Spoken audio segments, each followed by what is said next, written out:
YouTube, welcome to the top 16, the Meta Weekly every single week. Hopefully in this week we're going to see some new decks like Gimmick Puppet and our White Forest. I am excited for those specifically. But what we have here, starting this off with a full Royal deck. If you don't understand what the Royal rarity is, you're either very lucky or very rich. His entire deck is Royal. If you want to force a card to be Royal, it can cost $2,000 to $5,000 each. That's right. So this deck could be, I don't know, what, $20,000, $30,000, $40,000. You add it up yourself. Are you ready? Hostrachin, ensuring that Master Duel will be free to play for everyone to play forever. And with that said, watching as long as you can greatly supports these videos. Hajime. There can only be one winner, and you're looking at it. Let's go. Let's start this off with a Dimension Shifter. Whoa, we did not chain Maxi to the Dimension Shifter. Dimension Shifter and Maxi both turn each other off. You can't Maxi first, you have to Dimension Shifter, then chain Maxi. Let's tear top, grab a Take Tomborg. Every card will now be banished instead of being sent to the grave. As we now make a Masquerena, we're going to need another body alongside that, and we're going to have a Hero Kid plus our Spright carry. Ready to link off during the opponent's turn. This will be a double disruption, plus our Ash Blossom. Now the Maxi, again, as I was saying earlier, cannot be activated. Oh, we tried to bait an evenly match fear. Why? How could this actually trick the opponent? If you really thought they did have an evenly match and they didn't have a carrot to negate it, you would want a Little Knight to banish itself plus another card to dodge the evenly match. By the time you're entering the battle phase with a Masquerena, it would be too late. We have triple tracks. Now, this card I think is dead. Target a monster you control, destroy it, then set a trap from the deck, which would be activatable. We have no monster, but we do have Dynamorphia Frenzy to be that monster, possibly. Ash Blossom, negate the Maxi. Perfect. It's a very small detail. We did not Maxi on the first turn. Why would we not Maxi? Because we need the Maxi to eat their Ash, and it did. Why do we want to eat their Ash so badly? Because the Ash negates the Dynamorphia Frenzy. So not until we had a Dynamorphia Frenzy did we want to eat their Ash specifically. This play played around double Ash Blossom in case they had two, negate earlier, and then maybe they'd negate later. No, we want them to use Ash on the turn we want to use the Frenzy. Let's see what's good. Negate the Maxi, which we don't even care about. We care about the Dynamorphia Frenzy. Big problem though. There's a carrot, which will negate the Frenzy, so I guess we lose anyway, right? Negate. Whoa, we did not negate a Frenzy, mate. Really? Activate, tribute, negate, nope, okay. Lady Labyrinth. How do we not negate that? How do we Maxi instead? That is actually wild. Am I going out of my mind? I feel like we had to negate that. You know, even if we negate it, we could still summon Lady, then pop out Trap Tracks, and then grab the other Dynamorphic card that would summon. So it's not completely stopping them from summoning the Rex Term, but we don't know what that other card is. I feel like we still would have to do it. Kentragina banished from the graveyard to come forth and summon the Rex Term. The Rex Term is a Floodgate. The Floodgate is any monster that is equal to or lower than our life points is only then going to be activatable. So we get our life points very low, get reducing, equal or higher, cannot activate. There you go. It has to be less than our life points to activate. So everything's 1,000, thus you can't activate. You cannot use the carrot to negate the Trap Tracks now because of the Rex Term floodgating you. 1,000 or more. And we did change all your monsters to become 1,000, so they would not be activatable. We have the Kentragina when being destroyed, reborn from the grave. We are under Max C, and we are doing a lot of special summoning under that. Triple Tactics Talent, one of the best counters to the Rex Term. Take control of it. And just like that, we're going to follow up with the Fateful Adventure. We have not committed to our normal summon yet. The Fateful Adventure engine is fully unlimited. Water Enchantress at 3, Rite of Eris Mirror at 3. Let's further make our plays into a Gigantic Spright. Gigantic Spright is going to be triggering the Fateful Adventure. Grab us a Draco back. When equipped onto a token, we could spin any card in the field back. And just like that, this was one of, I don't want to say OG, because it's kind of relatively new after the release of Master Duel. It's a really good anti-floodgate. They have skill drain, you spin it back, it does not matter, get rid of it. Now here's the other Dynamorphia Rex Turn Summoner, but the carrot will be able to negate because we control the Rex Term. And just like that, wow. I cannot believe Dinomorphia lost that. Why did we lose? Triple Tactics talent. That's it. Triple Tactics talent won it. Let's start this off with set 4 pass. Nice and easy, nice and simple. Back to you. Come forward, we're gonna normal summon the Jet. One of the main counters to Spright is to deal with their normal summon, because then they're gonna be reliant on the Spright starter. With no Spright starter, they lose. Let's summon the Kentragina. Kentragina is gonna banish in the graveyard. They do have Forbidden Droplet to negate the Rex term though, which would be disallowing us from activating. Rex term, just to get our life points low. Forbidden Droplet, negate the Rex term. We now can special summon the blue. No, you cannot. We're gonna flip you face down before you can summon that blue and then summon the Jet. We're gonna welcome Labyrinth summon the Ariana. Ariana searching our deck for the Lady. Lady special summonable. We're gonna use the trap tracks, that is. Lady chain to the tracks, which you would want to be chain link blocking a trap to stop the Lady from activating, as they now have a trap trick to act whatever trap they want from the deck, as we then set up a big welcome. This deck is surprisingly consistent for being 60 freaking cards. We're gonna summon Lovely, return Lady, trigger Lovely, pop a card on the field or in the hand. Goodbye to the Droplet, which was our only form of disruption. There's nothing left. Flip up that Rex turn. Butler is gonna special summon the Lady into attack position. Big welcome, spin back the monster, 8,900 damage, pop a card in the hand, trigger the welcome, send itself onto the field. And just like that, we're gonna take this into a game 3. Full Royal Dinomorphia Labyrinth. Alrighty. Oh boy. Begin. Yeah, Ghost Spell against the Big Welcome also could be good. We're gonna grab the Rite of Erismere here, chain the Maxi to the Rite of Erismere, and this is with your Triple Tactics Thrust. You could set a trap from the deck. Maybe you want to set a Dimensional Barrier if you're playing it because of Tempai, and then with the Dimensional Barrier, we could stop their fusion summoning. Get thrusted. Normally, it'll just be an imperm if you don't have any special traps in your deck. Fateful Adventure, searching for the Wandering Griffin.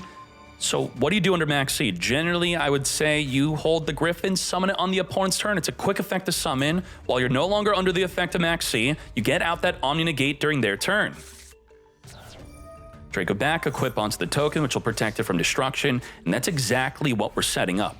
The problem is, they get to make the first play before you get to summon the Griffin, so if they were to, let's say, use a pot of E, it will not be negated by Griffin. Let's see. Ariana, we would not be able to negate. On the resolution, we may want to summon the Griffin here, or waiting. Griffin is now being summoned. We have negate anything, negate a monster, plus droplet, negate. Triple disruption, droplet on the damage step, reducing that Ariana to protect our Spright Red from battle destruction. As the Draco back re-equips onto the token, we still have 2 more disruptions left. Set 4 pass. We need that Griffin to... The way Haas's deck is built is incredible because Big Welcome loses to Ash, and also the Dinomorphia trap loses to Ash. So if you play 2 cards that lose to Ash, you no longer lose to Ash because one will lose to Ash, then you use the other. And the Ash here will be the Griffin Rider. See what happens. We're gonna be using the Draco back to spin back. Tears the Overroot is going to send the Griffin Rider to the graveyard, at least attempt to do so. Now the negate on the Griffin Rider is a hard once per turn. It being returned back to the deck, meaning we could Fateful Adventure back in our hand and resummon it, but we will not be able to negate again. We have Hero Kid and Spright Red into our Spright Elf. Elf reborn a level 2 from the graveyard, which will be the Hero Kid, and the Hero Kid being reborn with Elf will trigger the effect to summon 2 more Hero Kids from the deck. So this Imperm did not stop 1, not 2, but 3 monsters being summoned on the field. And that's going to trigger the Lord of Heavenly Prison. Lord is here, setting a trap from the deck, which will be banished during the end phase of our next turn. Big welcome. Lovely come forth, return back the Lord, trigger the Lovely, pop a card on the field or in the hand. We're going to use the Forbidden Droplet to negate. Because we didn't send a trap, we could chain a trap to now dodge the Forbidden Droplet to then set whatever trap we want from the deck. We're still going to imperm on top of it. Do not allow the Lovely to pop a card in the field. Negate. As we now set up the Dinomorphia Frenzy to still summon the Rex term. The deck has too much gas. We dealt with the Labyrinth engine, and now It's the Dinomorphia engine. I have to play this deck. This is incredible. I love this Hashtrachin. This is not your first time topping with this deck list either, so I would say it's showing some pretty good consistency as we go into the Kentragina. Kentragina is going to be banishing from the graveyard, copying the Frenzy. Did we already use the Draco back effect to spin back? I think we did. Yes, we did. We can't spin back the Rex term now. It's too much. Too much. 2 decks in 1. We beat half the deck, but then we lost to the other half. Begin. That was bad. That was very bad. What the heck is that, mate? Okay. Volcanics is going to be negated by Veiler. Negates. We do have at least a Call by the Grave in addition to that Veiler. Otherwise, we do have nothing. That is it. We're going to discard from our hand, come forth and summon Diablo Star. Diablo Star setting up the original Sinful. Set up the Snake Eye Field spell to equip from the graveyard to summon our Snake Eye Diablo Star. We have Diablo Star and Diablo Star now making our Nightmare Phoenix. A card that L4N desperately needed to make to pop off. We're now going to cross out Designate, rip and Maxi out of our deck. We do not want to draw it off the top of our deck if we even have another turn. Let's now speed this up. We have Original Sinful, send our backer to summon a Snake Eye Ash. Ash on summon, search our deck for Poplar. Poplar in hand, activate summon itself onto the field. Now make a Promethean Princess. Now Promethean versus the Finger, she does not target. So you may not know what they actually want to reborn. Looks like we're just conceding. That's it. What are we going to do? Lethal damage. Orcust, show us why you're in the top 16, because that was not why, right? We got to see that turn 1 Nightmare Mermaid. Gursu is here. Gursu on summon, imperm, negate the Gursu. Now, thankfully, we do have the follow-up of I'm Seti. I'm Seti will be that other body on the field. This is a huge Ash choke point. They search and draw an additional card. A massive devastation to Ash that. As a reborn from the graveyard, the I'm Seti, discard the extra King Sark, send from the deck a Happy, Happy reborn from the grave. And we're finally going to see the play, but first we're going to Zombie Vampire. Zombie Vampire, mill 4 cards from both players, reborn a monster among those 8 cards. We're going to grab our Ash, I should say our Veiler, as we now make a Nightmare Phoenix. And this is it. Recently unbanned. Unbanned Nightmare Mermaid is here. Why is this good? We have to discard to summon from the deck the Orcust Nightmare. And then we're going to make the Galatea. With the Galatea, we're going to use the Orcust Nightmare to send from the deck to the grave a Harporer. Harporer is going to banish to summon from the deck a Symbol Skeleton. Galatea is going to return a banished monster to set up the Crescendo, which is going to be an Omni Negate. As we further make plays into a Masquerena.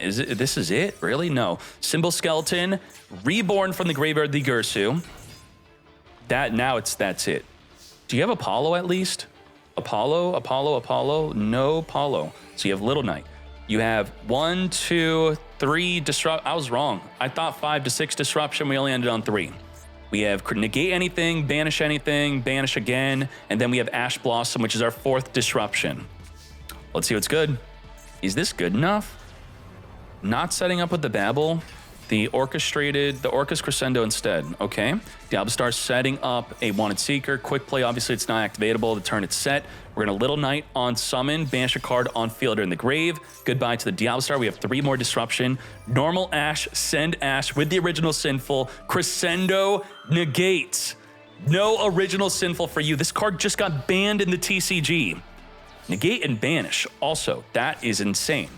So while we had minimal disruption, when you're counting up disruption and one of them's an Omni Negate like Crescendo, it's not equatable to a random other disruption. I feel like an Omni Negate is at least 1.5 disruptions. So to put that into context, would you rather have 3 disruptions or 2 negates? I think I'd rather have 2 negates. So I would say it's equatable at least to triple disruption. Sending the Snake Eye Diablo Star for our regular Diablo Star. We do have Max C, which we may be activating in response to the original Sinful. Activate Max C.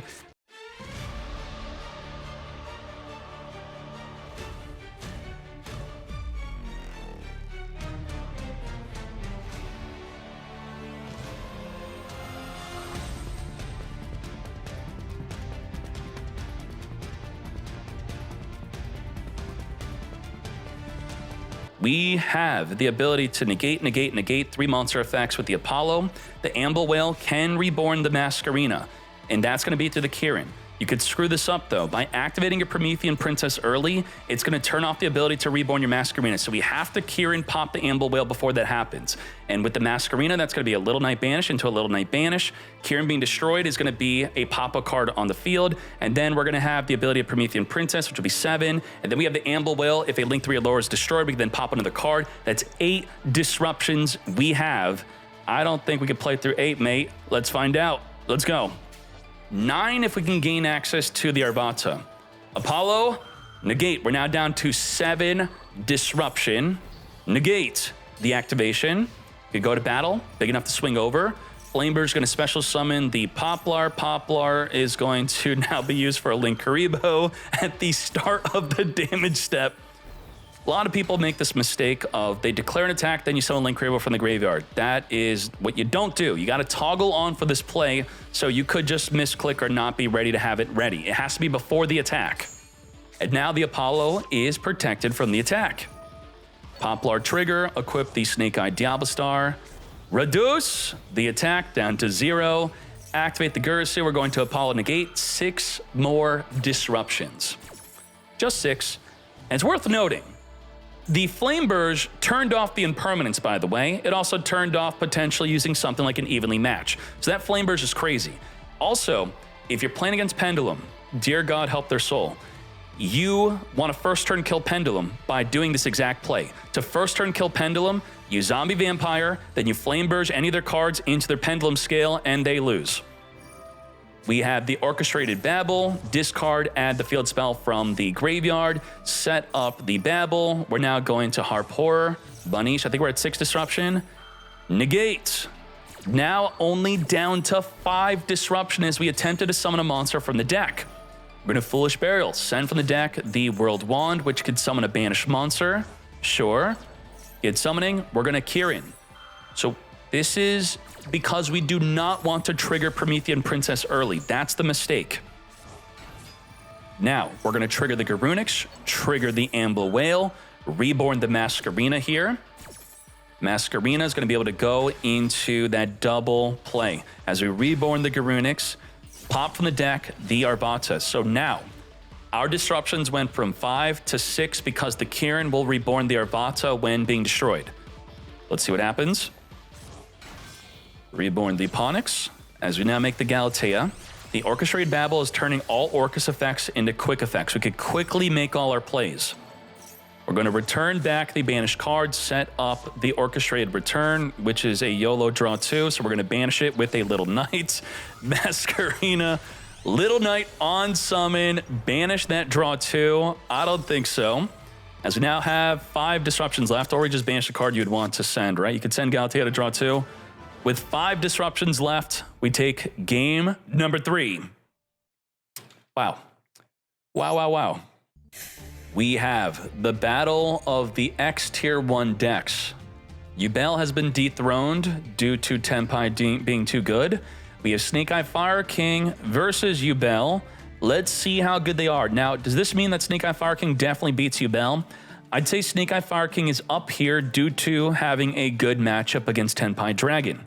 Not about being better than Yubel specifically in their own matchup. Let's find out which deck is better. Begin. Starting this off, we have just a Maxi as our only hand trap with 2 ways to stop it. So let's just speed this up right now.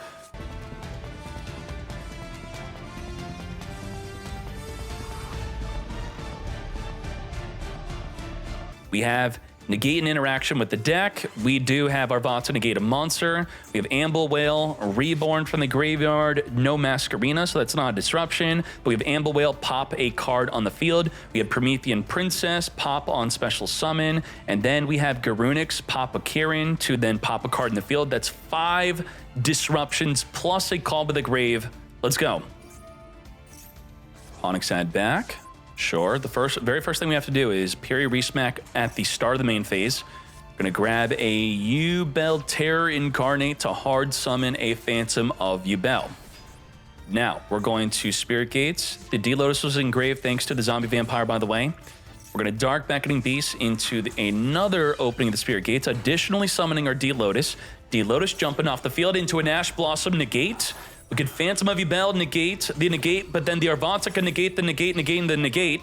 We do not do that, mate. As we now return back from the grave in hand to summon a second copy of Phantom of Yubel. To now make our Little Knight. Little Knight on summon will get banishing. We are going to banish from engrave their one of copy of Sacred Fire King Garunix. We're going to Arvata negate the Little Knight. Phantom of Yubel, negate the Arvata, call by the grave, finger and negate the Phantom of Yubel, attempting to negate the negate. Negate the Phantom of Yubel. Now, Arvata, negate the Little Knight, destroying the Amble Whale, triggering the Garunix and the Amble Whale to reborn the Sunlight Wolf. Garunix is going to reborn, and then it's going to activate to pop a Kieran from the deck to then take out the Little Knight, or the opening of the Spirit Gates. Pop from the deck the Kieran activate to get poppin', reborn, on summon, get poppin', non-targeting. Amble Whale is going to be popping another card in the field. And do we have Promethean Princess as our last form of disruption, which we didn't even need to resort to, taking this into game number 2. Dark Beckoning Beast, Imperm, negate the Dark Beckoning Beast. Negate. No search of the Spirit Gates for you, which was newly unlimited in the TCG. Look at that dimensional barrier. Probably means we're playing Thrust in addition to that. So the way you'd use this is with Thrust and Dimensional Barrier. Tenpai will negate you or hit you with one of their hand traps. Just set the D barrier with your Thrust and you're good from there. We're going to Snake Eye Ash, get negated by an Ash Blossom, which I would say is high risk, high reward. If they had any other follow-up, you would ideally save your Ash Blossom to instead be used on the Ash effect of summoning from the deck or an original Sinful effect. We have Parry Resmap, adding the Dark Beckoning Beast. Dark Beckoning going to be negated again from searching for a Spirit Gates, as the Phantom of Yubel is currently negated due to the Dimensional Barrier. Dark Beckoning come forth. So the let me read this again. The Dimensional Barrier states that negate the effects of monsters that while they're on the field. So if Phantom of Yubel were able to activate, it would not be negated. So what? Neither player could special summon negates on the field. It does not stop it.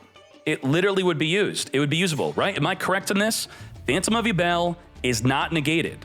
It still works, but we don't know that. Don't matter. It don't matter. It don't matter. All right, let's go to game 3. Going first, playing against Imperm, and we have our Triple Tactics talent as our form of board breaking. Imperm, negate the Snake Eye Ash. We do not have a Kieran to dodge the Impermanence. We do have a 1-for-1 to play through it.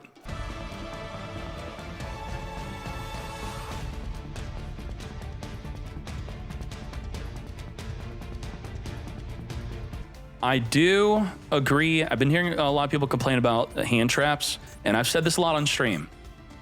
I do not like that hand traps are activatable for the turn 1 player after they build their field. The hand traps, their main purpose is to stop a turn 1. But what it's also doing is making turn 1 even more powerful. They have 2 additional disruptions on top of their plentiful disruptions. There are other disruptions being the Mask Arena into a Little Knight double banish. That's 4 disruptions on top of the hand traps. The Amble Whale is going to be able to destroy a card in the field. The Promethean's going to be able to pop a card. And we have the Garunix, which will be able to pop a card with Kieran. And Arvata will be able to negate a monster. So we have what should only be 6 disruptions is now 8. Would we have won anyway without them? Yes, very likely, but let's see what happens with 8 disruptions. Oh boy. We do have a Triple Tactics talent though. Though we can't get them to do anything with it though. Yeah. Wow. Set cross out, activate Shavara. Yeah, battle with Shavara, right? And then they activate Mask Arena, then you could Triple Tactics talent. I believe I just said what the play was. Would you still lose? Yes. Let's return the Oak, grab a Ponix. Could even set Maxi if you wanted to pop it, maybe. Yeah, Pop, I think they would have activated Mask Arena. You could chain Max C to them, activate Mask Arena. You'd maybe draw into something. They would then Ash the Max C. You could then triple Tactics Talent, which would, again, we would still lose. We lost this no matter what. Your Runics triggering. Let's speed on through this. Ash Nick. Yeah, we had no chance. No chance whatsoever. The only correct play was surrender.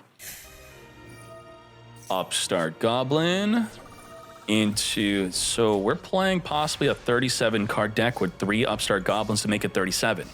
With these back rows, we have the ability to banish the whole field, flip the whole field again, and skill drain, also negate all monsters on the field. Crazy. We're going to Codal, discard, search our deck for the Mirror Sword Knight, which plays around the skill drain. We're going to be summoning the Gazelle instead, though. We're going to chain to the negate on Gazelle, so it's not negated, as we will be able to search our deck now, to now fuse it up into a Chimera Phantom King, which will then be negated. Grab from the deck a Chimera Fusion. With this, we're going to activate a discard card during the end phase, triggering the effect of Edge and Chain to Search, also triggering the Gazelle when sent to the grave to add an illusion monster from our deck to our hand. Very nice. We have the Nightmare Apprentice. What is our way to deal with skill drain? We have a way. The way is to summon a monster that would deal with it, and then have another card to make your monster be flipped face down or leave the field. So you think what I'm thinking? I'm thinking Guardian Chimera. Activate to pop the skill drain, and then fuse with the Guardian Chimera to dodge the skill drain negate. Phantom Beast is negated. We're going to summon a Nightmare Apprentice. We're going to activate to grab our second copy of our fusion. There you go. This is the play. Poly into Chimera Fusion. But first we're going to battle, right? Yep. We're going to fill them out first. Am I like... Okay, we can't destroy it because of this, right? This is only protecting your face-down cards, though. Only set cards on the field cannot be destroyed. We could still try to destroy the skill drain if we wanted to. Shouldn't we have tried to do it? Right? Am I crazy? Pop 1 skill drain, draw 2 is pretty good. We're going to chain Max C. We are in the end phase, so the play I was talking about is gone. We could maybe do it next turn. And just like that, Lord of Heavenly Prison setting up the big welcome Labyrinth. You didn't see a line, maybe? Okay. Well, to be fair, skill drain is quite rare on the ladder, right? Take out the Nightmare Apprentice. Having in your mind anti-skill drain lines was quite prevalent when the card was at 3. Now you rarely see it. Lovely, being negated by our own skill drain, of course. Take out the Chimera. The Chimera does have an engrave effect, which can banish to summon a monster that is from the graveyard, right? No, target one, in the graveyard. We could, only during their turn, banish to summon from the grave. We're going to Sword Knight, which dodges the skill drain to summon from the deck a monster that does get negated by skill drain, but we're going to then make it dodge the skill drain, as we then use Dimensional Barrier, disallowing the summon of fusion monsters. We're going to still chain Chimera Fusion to summon a monster that will be negated by the Dimensional Barrier anyway. There is our Garura. We very desperately wanted to resolve our big winged Baphomet. Grabbing our Gazelle, what the hail, triggering the Baphomet to reborn from the graveyard as the Edgem Chain searches for another copy of the Frightful Patchwork. Nicely done. Reborn, you are negated. The Chimera play is the only way to deal with that. And we obviously can't do it under Dimensional Barrier. Flip the whole field face down. Hopefully Pact is going to see the line, because we got multiple turns. If they start recycling Dimensional Barrier, it's over. But thankfully, Lovely's negated by the own skill drain. What they could do, though, is Lovely grab the Dimensional Barrier and then chain Big Welcome, spin back Lovely to dodge our own skill drain, and then we're recycling the Dimensional Barrier. That's another line that we got to see. Is it worth doing, though? They draw a card with the Garura. Or we could also, we don't even have to use the engraved one. You could use the one on the field. That's another way. Activate and then chain the Big Welcome to dodge the skill drain.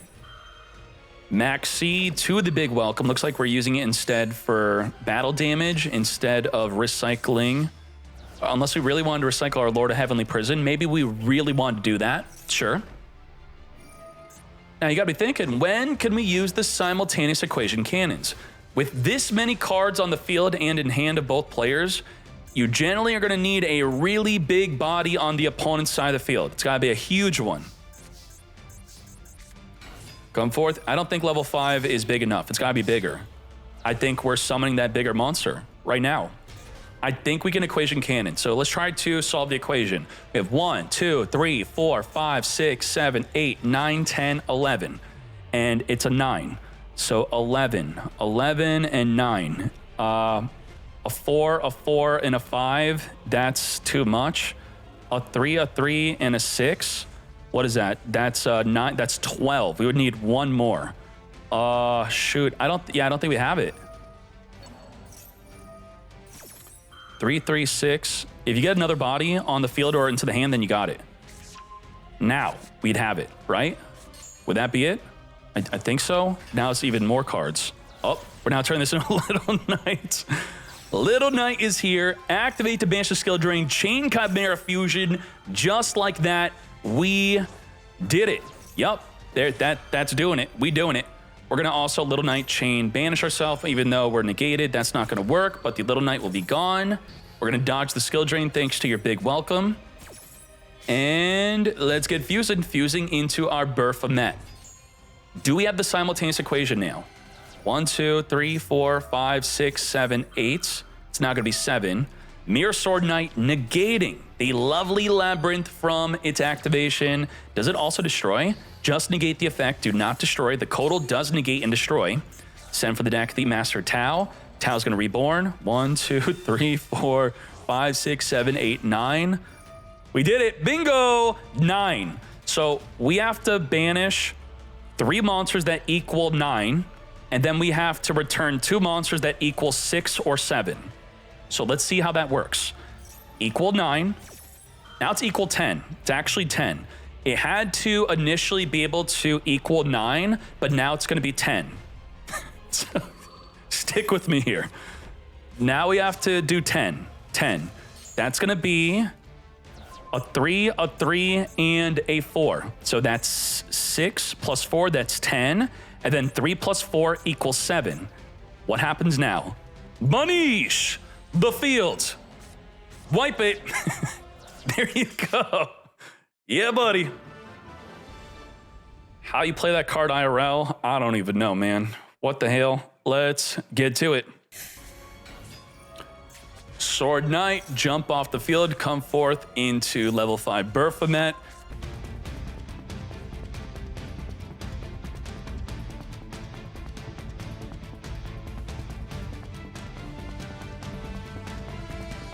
Come forward, Diabels. Now, Diabels can be quite disruptive against a card like Runic Quick Play. The Runic Quick Play straight up cannot be used because the Diabels, let's discard first. Goodbye to the equation cannons. Now, the Diabel states, your opponent must set the spell and trap cards before activating them.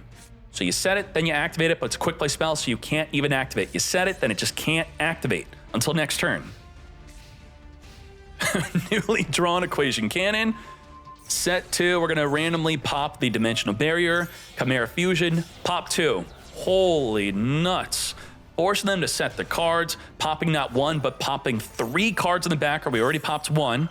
Edge him chain, just like that. And by the way, this Guardian Chimera, you would stop this with an Ash Blossom, it stops the pop because it draws and pops, but you chain link blocked it. So we blocked the Ash, and it cannot be targeted because there is a regular polymerization engrave. Untargetable, unashable, pop 2. And then we set the real card, Equation Cannon. Could steal this duel still. Ain't no way. Can we fire this off right? I mean, it's banished the whole field, so you would ideally not use it early. But let's count real quick. You have 7, 8, 9, 10, 11, 12. We have to get 3 cards that equal 12. We're doing it. 12 cards. So what should we have done here? I think we made a grave mistake. Should have chained Max C. Because right now the equation is 12.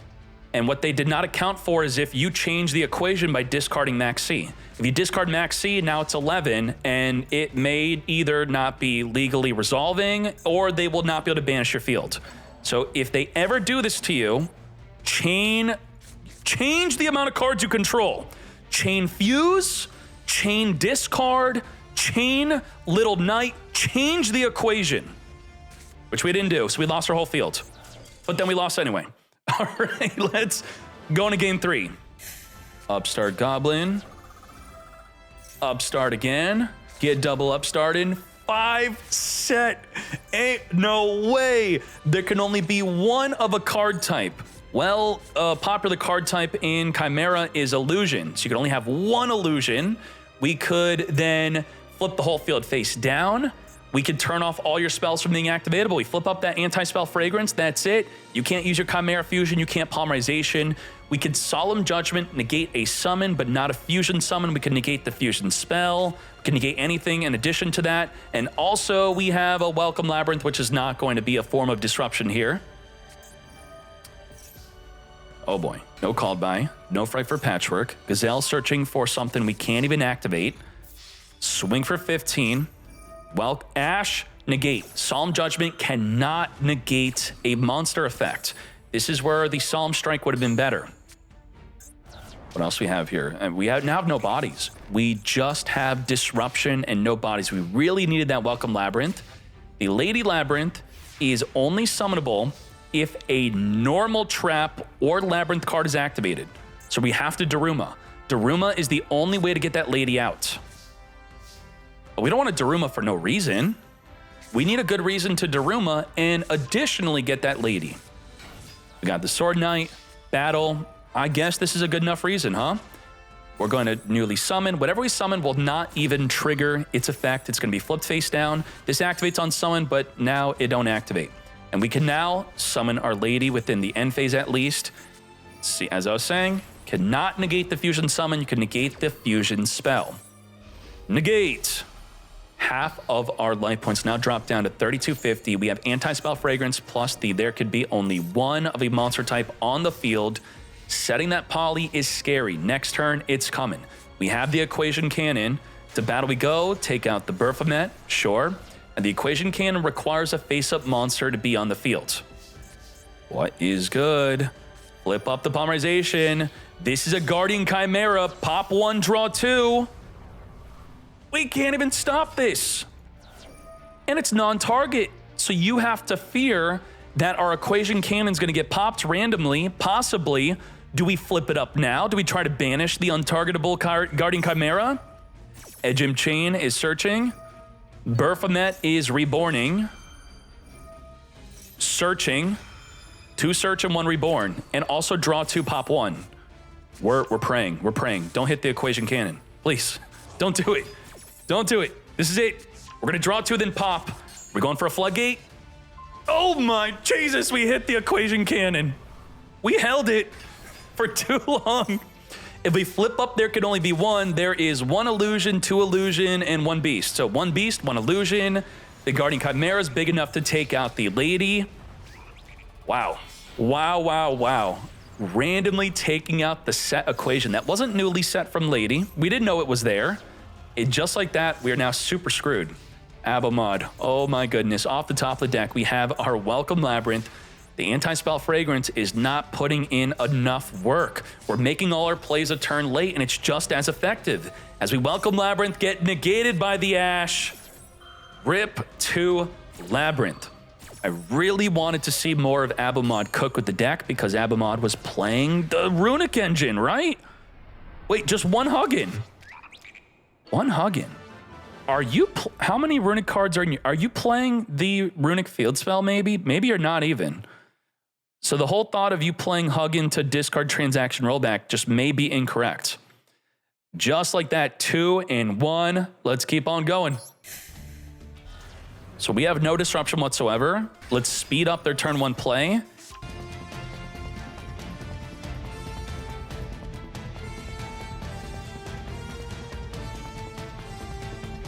No negate for the Condolence Puppet Mate. We have Nibiru late to the freaking party. How dare you? We have the Masquerena double banish. We have 1, 2, 3, 4 disruption on the Apollo USA. That's 6 disruption total. And then in the graveyard, we do have Promethean for 7. 7 disruptions we have to play through. Let's see if we can do it. Condolence Puppet. plus Book of Eclipse to flip down the Flameburge. By flipping down the Flameburge, it turns off the Promethean Princess. Come forth and summon that Masquerena. And also, you now can't link off with the Flameburge. Sending from the deck, so right here, the baby, the Gimmick Puppet Terror Baby, if you banish this, your opponent cannot activate cards or effects in response to the activation of any of your Gimmick Puppet monsters, and that's not with them being on the field, that's just wherever they activate. One of the biggest choke points of the deck is ashing the Rogue Doll, and the baby in the carriage is going to protect you from the ash. Apollo, negate. Forbidden Droplet, send 2 cards to negate the negate mate. So 1, 2, 3, 4. We're now we have no, we have 0 disruption. I can't believe it. Actually 0. We can't Promethean, can't Masquerena. The Apollo has no negate, and we now in Grave can make us untargetable, and they can't activate in response. Please, Makey, don't surrender. Let's see lethal damage from Gimmick Puppet, which they do have. All right. Bisque, we now can't be targeted for the entire turn. Now you can't activate in response for the entire turn. Can't ash this. Summon from the deck, Little Soldiers. Little Soldiers, send from the deck the Cattle Scream, which could reborn from the graveyard by detaching an Xyz material. We now have Machine X. Machine Nix, actually. Machine X is going to be detached and search our deck for the rank up magic, which we could add back to our hand 2 more times, thus 3 activations total. As we now make the Fanatics. Fanatics going to search our deck for a trap if we are not able to 1-turn kill here, which we definitely will. Cattle's going to detach, reborn from the graveyard. We're now going to Fiendish Knight, reborn back onto the field through the Fantastics, just Machine X. Not good with the names here. We have Gimmick Puppet Strings, triggering the rank up from the graveyard to add back to the hand here. As we Puppet Strings, put a counter onto everything on the field that's face up. We're now going to detach to summon the Cattle Scream onto your field. We're going to be triggering the Rogue Doll to add from the grave back to our hand. We're now going to rank up an 8 into a 9. This is going to destroy everything with a string counter plus draw a card, and it's not a hard once per turn. Draw multiple times and pop multiple times. Get wiping, burn for 31. We're going to detach and put a counter onto the Cattle Scream, that is, as we then make the Link 2. Link 2 in an open game state will activate to search our deck. We also do have our normal summon still. We're going to special summon the Rogue Doll through the effect of the Link 2, normal summon the Terror Baby. We still have an additional summon. Reborn from the grave, Gigante's Doll. This could steal the opponent's monster if we want to. That's going to trigger the Machine X in the graveyard to add back the rank up Magic Force. We're going to Gigante's Doll, detach, take control of even a face-down monster, now face up. Thank you very much. As we Dark Strings, pop the one with the string counter, draw another card. We drew 2 so far, burn for 2k. Now, you would think all these effects, one of them possibly say you can't attack directly, you can't go to battle. No. We still have our full battle phase. We could still attack. We were completely untargetable, and they couldn't respond to any of our activations. And we drew 2, and we wiped up the field, and we took control. Holy moly. Let's hop into game 2.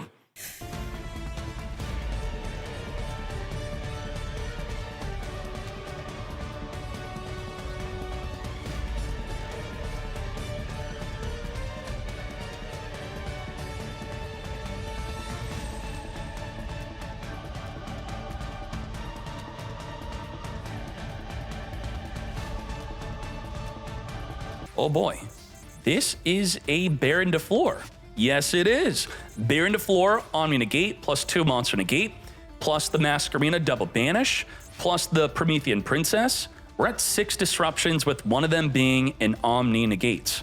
Yup, good luck. Called by the Grave is going to be fingering that Promethean preemptively. We're now down to 5 disruption.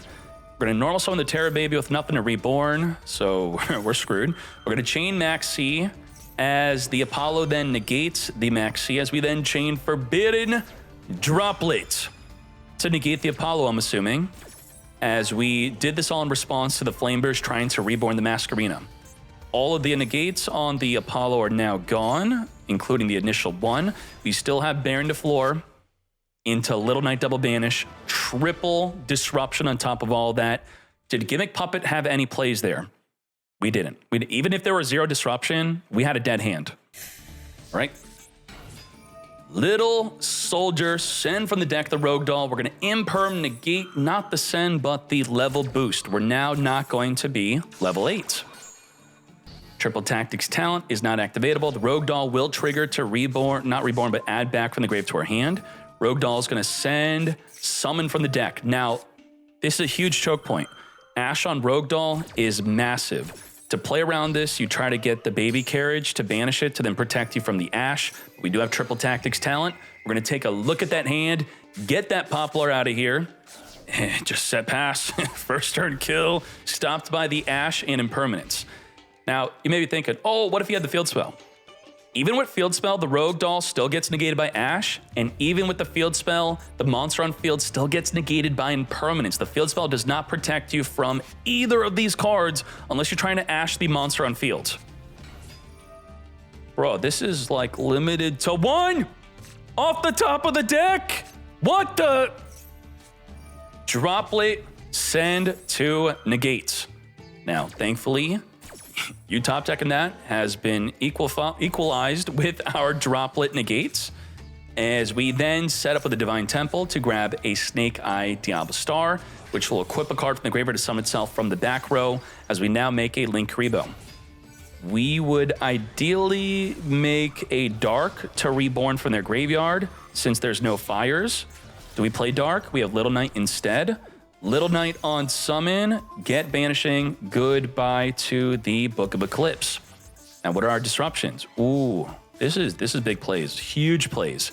Now, Call by the Grave can be quite disruptive against Gimmick Puppet, and also the Little Knight Chain Banish. Can we play through double disruption with Gimmick Puppet? Let's go. We're gonna Dreary Doll, banish from the grave to reborn. I feel like that was bait, mate. That was huge bait. We ate that Call by the Grave. Ain't no way we cared about that. Nope, we did not care. Baited. Here are the real plays. Little Soldiers send from the deck the Bistall. Why are we Little Knighting? We have to, because if we use the Bistall, as soon as it resolves, we can't target the Gimmick Puppets for the rest of the turn. But now our disruptions, nada. 0 disruption. Rogue Doll is going to be big combos. Rogue Doll is going to be summoning from the deck the Cattle. Come forth as we now rank 8 Xyz into the Machinix. Machinix cannot be targeted here thanks to the Bistall. We didn't even activate it because we know that we don't even have to. But we did have the ability to make it untargetable as it searches for the rank up. As we rank up into the Fanatics. Fanatics will now be searching our deck for the trap if we have another turn. We're going to Cattle, reborn by detaching a material. And we're now going to make the Link 2. We already committed to a normal summon, but the rank 8 searches for the rank up and gives you the ability to additional summon. Not only do we search a Terror Baby that we can normal summon, we also special summon a monster from the hand with the Link 2, Terror Baby, reborn the level 8, and let's turn this into a Puppet of Strings. Triggering the Fanatics, Fanatics, the Machinix, whatever, to then grab back the rank up as we rank it up into the Gimmick Puppet of Dark Strings. Dark Strings on summon will activate, forcing you to wipe out anything with puppet counters. 3K, 33, 15, baby for game. Damn. Gimmick Puppet advancing to the top 8. I am loving it. Let's go. I'm setting discard, searching for the King Sark, plus the additional draw, and we are playing, I would say, is it correct to call Kashtira anti-meta? I feel like it is, because you are summoning the Arise Heart and everything's getting banished. That's your main play.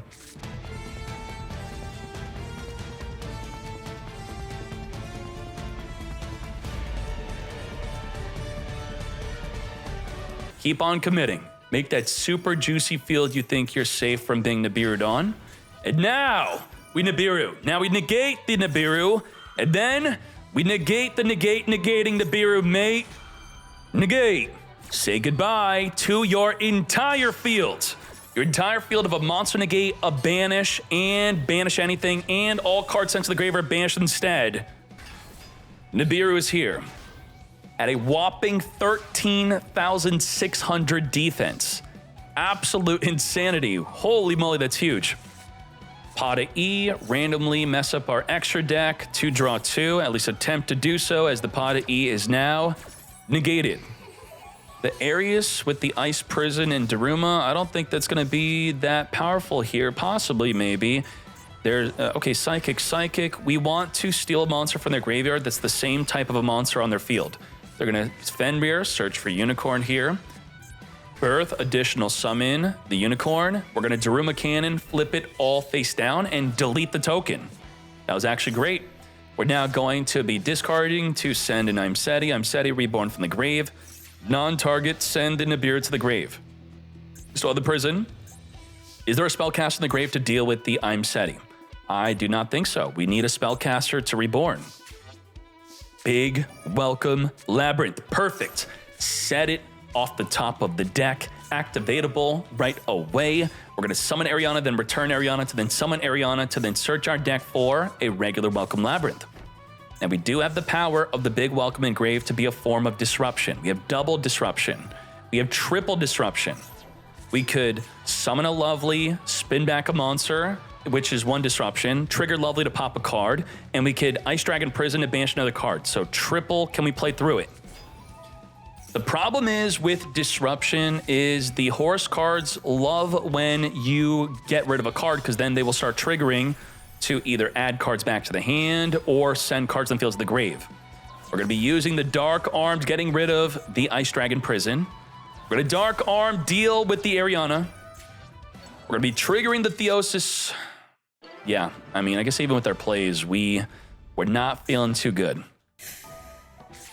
Chandelier, discard here the transaction rollback to copy the effect of a trap in grave.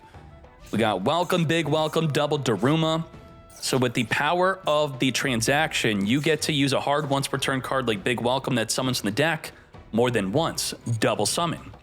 We're going to activate Max C early, forcing out the activation preemptively of our regular Welcome Labyrinth, summoning our Lady. Lady wants to chain to a trap, so we're going to Daruma, then chain Lady. This is very important. Why did we finger the Chandelier? Chandelier was doing nothing here. This finger was for the Lady to block her from adding a trap from the deck onto the field. You do want to make plays like this. Do not let them plus with Lady. Do not let them plus with Lovely. Lady pluses from the deck, Lovely pluses from the grave. You have to stop it or it's going to snowball and you will lose. We have a Big Welcome still. We're waiting with the transaction rollback. It was because we're under Max C. We didn't want to do anything crazy. Goodbye to the Unicorn. Flip up the Big Welcome. We have nothing chain link block. And just like that, this is how you slowly lose to Labyrinth. Every turn, plus from the deck, and we're also going to get a Lovely. So off of this turn, we're going to plus from the deck the Dogmatica, plus from the grave with the Lovely. You really can't recover from that in most cases.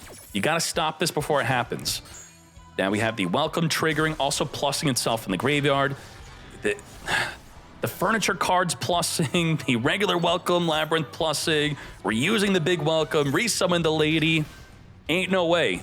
We're going to have 2 cards, and then we're going to have no card. Well, 1 card's going to be gone now. Plus again from the deck. We plus 2 from the Lady so far. And we plus 1 from Lovely. We're going to plus 2 from Lovely because we added from the grave and popped a card. Both of them combined was plus 4. Nuts. What do we have here? We have the Dimension Shifter. So you may be able to out Maya Riseheart specifically, but you can't stop the lingering effect of the limited to 1 shifter, by the way. Maybe it should just be banned. All cards sent to the grave are banished instead. No transaction rollback plays, no Big Welcome wombo combos, no recycling the Welcome Labyrinth. Is this the end for Labyrinth? Let's go. It's not enough to shifter. You have to apply enough pressure to make the shifter impactful, which that's not what happened here. That was no bueno. No, I feel. So we shifted to play around called by, but I feel like that was a losing strategy. I feel like it was worth the risk and reward to just hold the shifter. We had to just hold it. Maybe we feared that, let's say they pot a E. If they pot of E, you chain Ash to the pot of E, you now can't shifter. Maybe that's why we wanted to get the shifter in early, because the shifter is now gone. It did nothing. It is absolutely out of the game. We have the Rise Heart banish from the deck to banish 3 off the opponent's deck. Goodbye to one of the Chandeliers. Who knows if the Arius is a 1-of in their deck here. Daruma flipped the whole field face down as we now summon the Lady, chain a trap to the Lady. Ash is gonna stop the welcome and chain link block the Lady. No +1 for you. Gotta focus on the +1s from the Lady and the Lovely. If we could stop both from plussing, we could win the duel. Couldn't stop this plus. 1+ could maybe get away with. 2 is gonna turn into a problem. Setting up the Dogmatica Punishment and a big welcome Labyrinth activatable right here, right away. Summon the Lovely as we return back the Lady, and we're plussing off the Lovely by minusing a card from them. So far from the Lovely and Lady, we have essentially +2. Now, to battle we go. Lovely gonna wipe out the Unicorn. Lovely's gonna plus again by adding from the grave. Big problem, can't stop it. We're at like +3 from the Lovely and Lady. Come forth Lady, and the turn, we didn't plus again off the Lady. We didn't have a trap that we wanted to activate. Big welcome. Plussing off the Lady, we're like +4. And then when we return a card back, it's gonna trigger Lovely to pop a card that's gonna be essentially a +5. So, see how I just want to emphasize that these plus like crazy. It snowballs. Why does the Labyrinth field keep on getting bigger and bigger as our hand size and field gets smaller and smaller? These two Lady and Lovelies. Grab the King Sark plus draw an additional card. We'd have the Kashtira Birth our Unicorn back onto the field. Dogmatica Punishment. Yeah, this 1 for 2. Again, essentially a plus. As we now King Sark. Coup Clock making a newly set trap activatable to turn it set is over. It is over. Labyrinth advancing to the top 8. What is good here? We're going to start this off with the Barrier of Voiceless to search our deck for nothing as the Ash Blossom negates. We can now follow up with the Triple Tactics talent. It's also worth noting that the Diviner is a 1-card full combo, but generally you do need the Barrier within that combo of it being a 1-card combo. So we're going to look at the opponent's hand, return back the Emergency Teleport.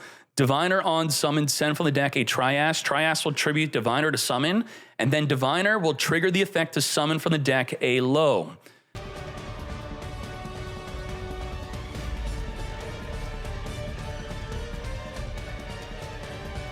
This is really bad against Call by the Grave. It's a good reward though. It's gonna deal with the card on the, it's gonna give you an extra disruption, but you do lose to a finger. You have Odd Eyes Pendulum Graph, which will grab a ritual spell within the end phase. And let's get Dynamondoing. No finger in sight. It also plays a little bit into Maxi, right? While we didn't want to chain Maxi to this, did Maxi get fingered? We're gonna be waiting for the low to be reborn. As low is activating to reborn. Yeah, I mean, this super gets Maxied. If we did it on the to summon the Skull Guardian, that would have been draw 2. I think that's why this combo was popular in TCG, because they have 1 finger. We have 2 fingers plus 3 Max C. I would not recommend doing that. We're going to super poly their field, making a Garura. And just like that, the Skull Guardian no longer has a low on field, so it's not going to be able to negate anything. We draw 1. We're going to be summoning our Protoss. How does Ritual Beast beat Voiceless? This is the only way. Literally, this is it. If you could not get Protoss out and you cannot resolve it, you will lose to Voiceless, I think 10 out of 10 times. We're going to be summoning a low, all under the Max C. We have the Skull Guardian negating and destroying the Cannahawk. What's important to note here, the Barrier is making it so our cards cannot be targeted, but they did just get destroyed. That is devastation. Light monsters cannot be special summoned. If we cannot deal with Protoss, we lose. We're going to be grabbing a Saphira with the Barrier. Saphira's going to send a ritual spell, plus adding a monster from the deck or graveyard, come back to a Skull Guardian. Blessing is going to add back the low from Engrave, but we're continually locked out of light monsters. We're going to set. The way to get around this lock is don't give them a light monster. But they have light monsters of their own. Possibly they will not have enough juice to summon a Nochi. If they could summon Nochi, then you're going to lose anyway. Let's see what happens. Return back to grab a ritual spell within the end phase. We have Maxi being active preemptively again. That is sus. We're going to be summoning a Canahawk, triggering the blessing to come forth and summon the Skull Guardian. Okay, this works. We're going to draw up our special summon. Reborn the low. Now, we can negate the Protoss. So we have to try to bait out the negate on something else. This is an option. Radiance is going to pop. We can't pop the Protoss because it's indestructible by card effect. We're activating, even though we have a negate. So there you go. Even when you do get a Protoss, you could still lose. And it's also our only way to beat Voiceless. We're going to grab a Rapengu. Goodbye to the Laura. As we now banish from the graveyard a Nochi. Nochi's going to return back to summon. Could we have played around this? We could have Book of Eclipse, summon Nochi, pop Nochi, then banish a Laura if we had one to protect it. It would lock them out of light again. But we have other plans. We used the Protoss as bait instead. Was that correct? We're going to swing in a Skull Guardian to summon a Link 4. This is going to be the ulti race. We cheated out a Link 4 play with one body. As we now main phase 2, add back a banished card to then additional summon. We're super cooking. But we're about to get cooked by a Nibiru. Yeah, okay. Nibiru, before it activates the search, we're going to chain summon 2 bodies, which will be flipped face down. But they, not flipped face down, but tribute off. There you go. Yeah, okay, yeah, Book of Eclipse. So, there's a play. They Nibiru, you Book of Eclipse, then you jump off the field. So what happens is, you'd summon 2 bodies, they get flipped face down, Nibiru summoned, your face down bodies don't get tributed by Nibiru, and then the face down bodies make an ulti Canahawk again. This is anti-Nibiru, but we didn't do it. All right, let's see what happens. Nibiru doesn't summon. Well, if there was nothing to tribute, if Nibiru still had something to tribute, that is what I'm talking about, but it could just stop the Nibiru completely. That is correct, but there was an ulti ray, right? So you can't flip down a Link with the Book of Eclipse, so Nibiru still tributes, but the face down monsters will not be tributed while there is a Nibiru, and then you keep on cooking. Maybe we purposely held on to the Book of Eclipse for another play, but I feel like we had an amazing opportunity to just use that Book of Eclipse. I could argue it's a bit complicated to Eclipse, then chain Ulti Hawk, because the bodies are not there that you want to flip down, then they come out, then they flip down, then they dodge Nibiru, then you keep on playing from there. And also, Nibiru is not as prevalent in Master Duel as it is in the TCG. So I'm sure a TCG player right now is going, oh, I Book of Eclipse against Nibiru all the time. The opportunity to Book of Eclipse the Nibiru in Master Duel, it's much less likely to happen, thus we're much less practiced with it. So then the question is, why are you playing Book of Eclipse then? Book of Eclipse is incredible and mostly used against Impermanence and Valor. Imperm Valor onto the Canahawk is a great play. You clips it face down, banish a Laura, summon another body, and then you keep on playing even with the face down monster. Anima is here. Get sucking on that token. It grabs the original values of the token, which is 0. Lethal damage. Interesting duel. We actually resolved Protoss, but Protoss is not an auto win. It's the only way to win against Voiceless, but not an auto win. And then we just had to, I think, use the Book of Eclipse a little bit better, and we maybe would have had a better chance, but probably still lose. This is Ash bait. This is to eat your Ash. And nope, Luke Tyler says, no, you ain't eating my Ash. Now, we're going to Elder, summon Canahawk. This is Ashable. Well, no, we did not banish a Laura, so still no Ash. I would say this is also Ash bait. I think this is bait. I would save, if you want to be good against Ritual Beasts, which there aren't many of them on the ladder anyway, ashing the Laura summon for the deck or waiting for them setting up Protoss could be a much better Ash. Get return in. Okay. They are going to trigger Tamer Laura. They're not going to play around it. They will eventually get to it. The good Ritual Beast players you see made back here is trying to trick you to Ash. Like, come on, man, Ash, Ash, Ash. As we now summon the Ulti Kimu. Ulti Kimu is going to give us an additional summon by banishing. We got the Tamer Laura, reborning from the graveyard. And now we get Nibiru. How you going to play around Ash and Nibiru at the same time? We also didn't chain Book of Eclipse, which would dodge at least 2 bodies from getting Nibiru. We are, and there you go, look at that, held onto the Ash. There were multiple Ashe opportunities, right? And we saved it for the Tamer Laura. It's not always the way to Ashe, but I think generally, if they are using an effect to get a body onto the field, that is usually in most cases a good Ashe, more so than searching.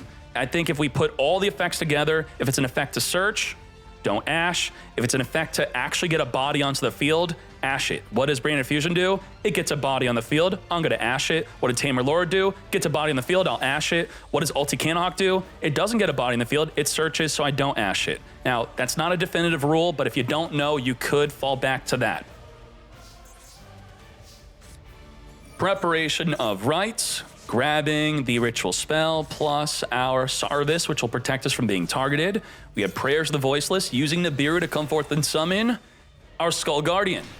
Super Poly's not going to be good. With the ritual spell and grave, they are welcoming you to Super Poly them. Please do. You fuse them up, they're just going to come right back on the field, especially if Low has not activated yet from the grave. We're now going to make a Relinquished Anima, suck up that token, making sure to summon the token in the right spot initially, into Little Knight. Ain't no way. We're going to deal with that Super Poly right away. Barrier the Voiceless, setting up the Radiance of Voiceless, as we also have the Blessing. Bless us as we return back our Skull Guardian to our hand. As we now Ritual summon it back in the field, and we have not even used the effect of Low and Grave yet. Wow.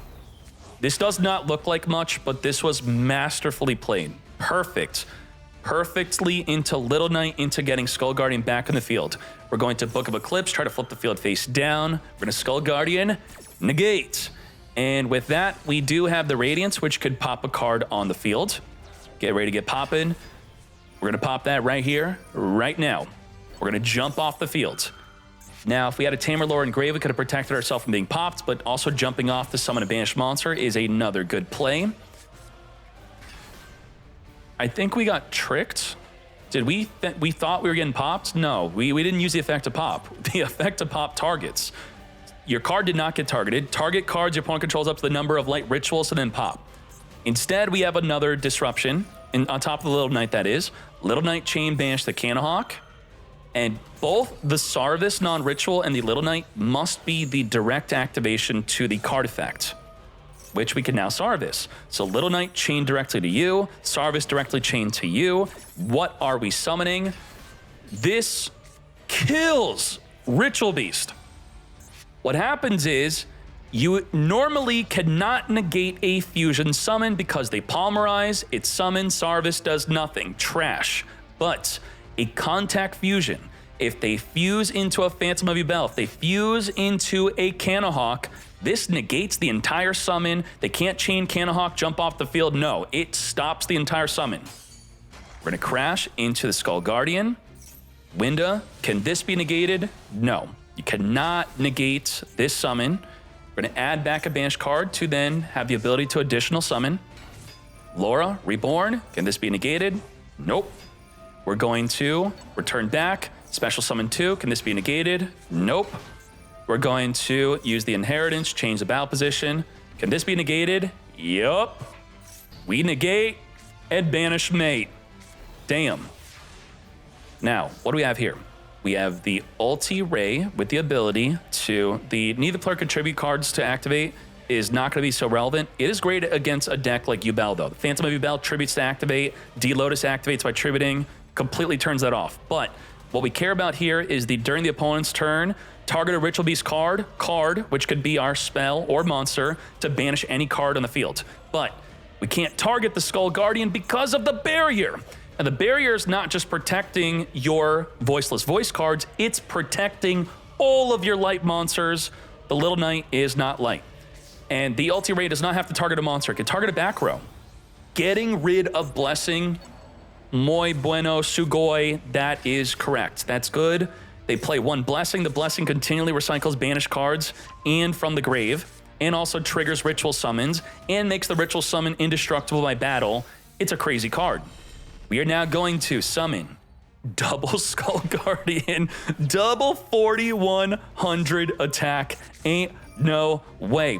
Radiance, pop 2, protect the pop. by banishing the Laura instead. We are now going to be triggering the Tamer Laura to summon from the deck. We're going to negate. Now, if we tried to pop the Tamer Laura, could have had banished. If a ritual would be destroyed, you could banish this card from your field or graveyard instead. So had we used, if we did it onto Laura and the other card at the same time, Laura would not be able to banish instead. She would not be able to protect herself from destruction, right? I'm correct on saying this? So unless we did this on purpose, we could have targeted her and another card and there would have been no protection. Goodbye to the Cannahawk. Say goodbye to the LT Ray. Lethal damage, 2-0. Is it because of Maybach? No, it's the deck. Voiceless kills Ritual Beast. It's in so many ways. It's almost unstoppable. Curry Photon is here. This card has been haunting me on the ladder. I whipped out Gimmick Puppet for 3 duels randomly. I randomly have extra time of the day to just whip out some duels. I may or may not be going to the bathroom. This hit me 2 out of 3 duels on the ladder. What the heck? This stops Tenpai. This stops Gimmick Puppet. Quick effect. Send this from your hands to the graveyard. Pay 2,000. You take no damage this turn. It is susceptible to your finger. If you got a call by the grave, great. If not, then they're protected for the whole turn from effect damage from the Gimmick Puppets or battle damage from Tenpai. Now, you could play the rank 4 Xyz to search it, or just hard draw it. Yeah, just hard draw it like that. There you go. Begin. Ooh, I forgot White Force existed. We are hard summoning Phantom of Yubel because we have identified we have the full 1-card combo with the Nightmare Throne. Perfect. Let's D-Lotus, jump off. This is where you would Ash. We obviously can't Ash because the Phantom of Yubel is pinning the Ash down. Let's speed this up.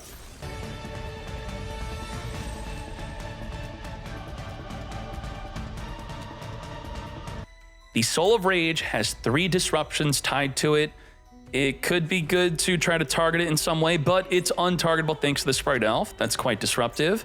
This will link off with the monster and then banish a card and then banish another card. We then have Phantom of Yubel, which will negate a monster effect. We have Impermanence, which will negate a monster effect. And we have Escape of the Unchained, which will pop a card on the field. This is 6 disruptions plus a Curry Photon, which will, it should, unless there's a finger, guarantee another turn.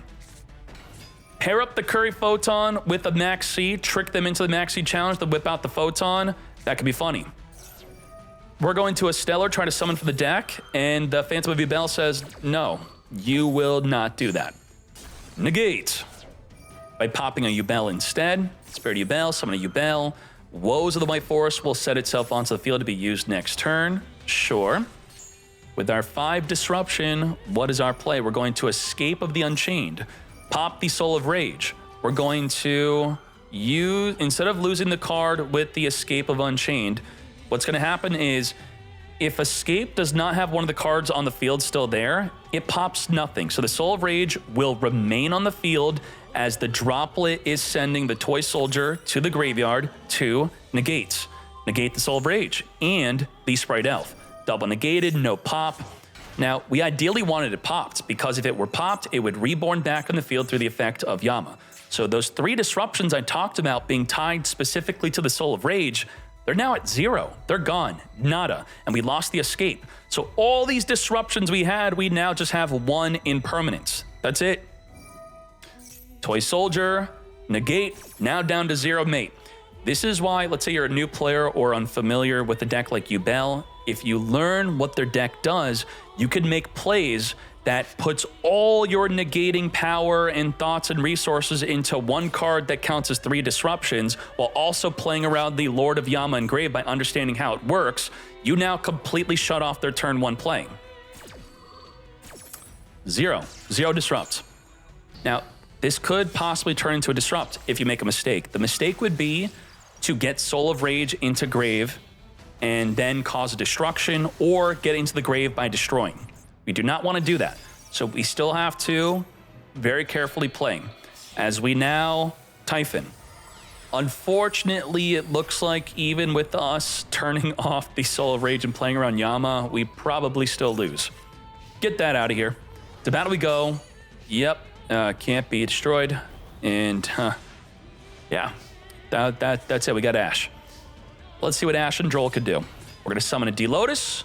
We could Ash, but there's a Phantom of Yubel to negate our Ash.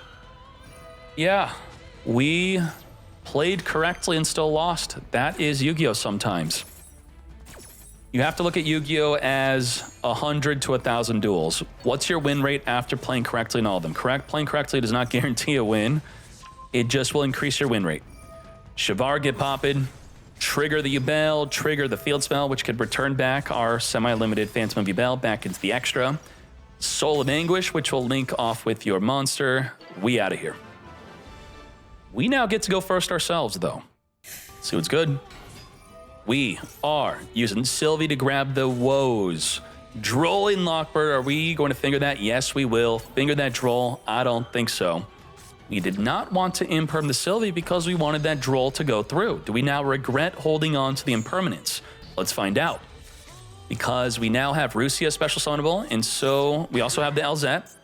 Elzet, discard the woes as we search for a body from the deck, special summon the Rusia. As we now turn this into Dugaris, are we drawing two? Draw two? No? Imperm negate, mate. What the heck? Dugaris, YOLO, draw two. I have the Digusto Emerald as my spicy rank 4, but you have the Dugaris. I guess that works out. That was good. You ate the impermanence, and now you have an Azure Rune. That worked out. What do we have exactly here? What is our play? The Azure Rune plus the Maxi, we're going to draw per special summon. The Azure Rune will negate a special summon. It will negate a Phantom of Yubel. It will negate a Lord of Yama. What do we negate, though? Let's find out. The woes is not going to be a form of disruption, unfortunately. It's just going to be the Azure Rune. Dark Beckoning into the opening. Now we could use the Azure Rune to pop the Spirit Gates, but not within the same chain. We're going to have to pop it afterward. So we still get the search, still fine, but we do not have the effect to Reborn from the grave. Yep, add, then trigger, then pop. The question is, how do we deal with the Azure Rune? If it's going to negate my Phantom of Yubel, it's going to negate my Lord of Yama, just battle it, right? The problem is when this is destroyed by battle, you now get to destroy the monster that destroyed this. And it's 1800 defense. That's quite thick. Additional summon into D-Lotus, summon from the deck. Can this be negated by Azure Rune? No. And we're under max C. So how much do we want to do? As we Nightmare Pain, pop, Spirit Yubel, grab a Squirmer. Are we really taking Maxi Challenge? It does look like we'd be doing that. Summon a Yubel, special the Squirmer, pop Yubel. Bro, you've gone out of your mind. What are you doing? Return, we can negate this. And we do. Negate the Phantom of Yubel. As we now further turn this into a Lord of Yama. So the Phantom of Yubel protected the Azure Rune from being negated. Sure. Spirit Yubel, Shavara, pop the Spirit Yubel, come forth and summon. Use Spirit Yubel, triggering to summon a Yubel from the deck. Soul of Anguish is here to link off with the special summon monster. As we summon a Phantom of Yubel, we're going to link off with the Silhouette Rabbit to come forth and make a Muckraker. Muckraker could discard a card to Reborn the Soul of Anguish, which can now make an access code talker, or we got 5,400 damage here. Do we not play Access Code Talker? We, Shavara. Oops. Shavara states that, how was Shavara summoned? Was it summoned from the hand? Only if summoned from the hand, while face up, you're locked into Fiend-type monsters only. How is the Shavara summoned? We didn't make the Soul of Anguish with it. Shavara, special summoned by destroying. Then we kept Muckraker also. Yeah. Muckraker is a problem. Muckraker says that you cannot special summon for the rest of the turn. So a cool little trick with any deck you like, there's two ways to do this. If you type in, let's say Yubel, the Yubel deck type, you're now going to type in the word cannot special.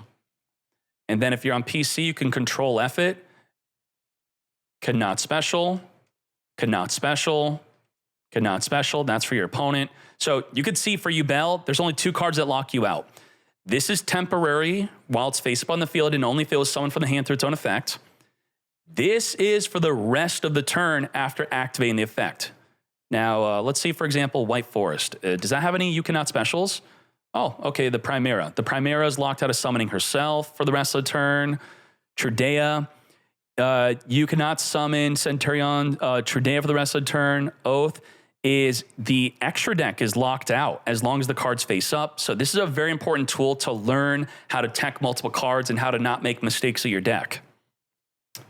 All right, 1-1. Maxi winning game 2. Let's hop into game 3. Let's go. Oh boy, we just got max seed. Great. We lost the maxi game 2. We got max seed game 3. Begin. Set the Toy Soldier, then use Droplet to negate the Phantom of Yubel. Solemn Judgment to negate the Forbidden Droplet, mate. Negate. What's good? What's good? Solemn negate anything except a monster effect. Phantom of Yubel, negate the Toy Soldier from reborning. Now, that also stops adding a toy from the deck. Yeah, you can add a toy box. That has been stopped. Ash Blossom, negating the Spirit of Yubel from summoning a Yubel from the deck.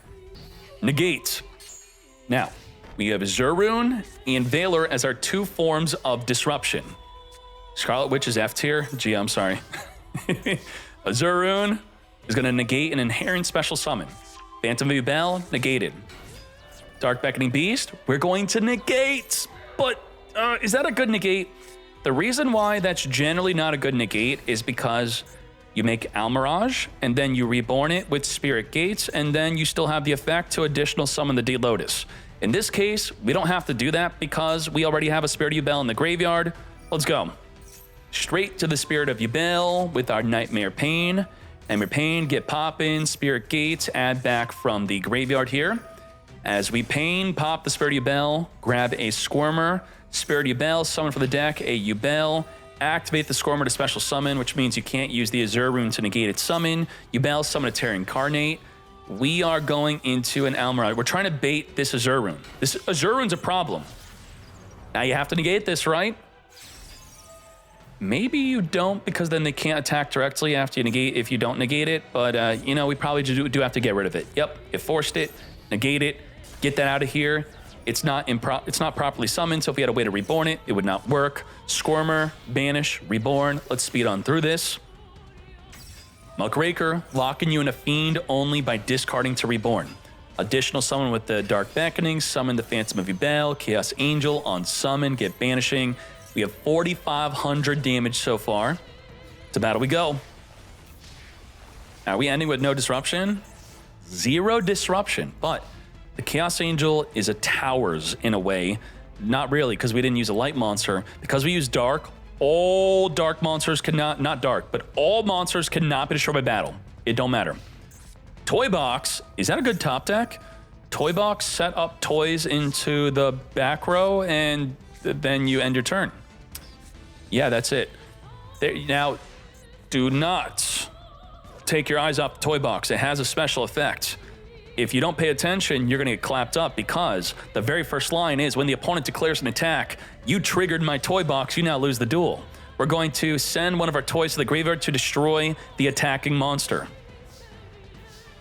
Toy Box! Bro, no way! Oh, we're going to protect from destruction with the Muckraker. It's not destroyed. But the Toy Soldier will block the attack. Come forth and summon and search for a Sylvie.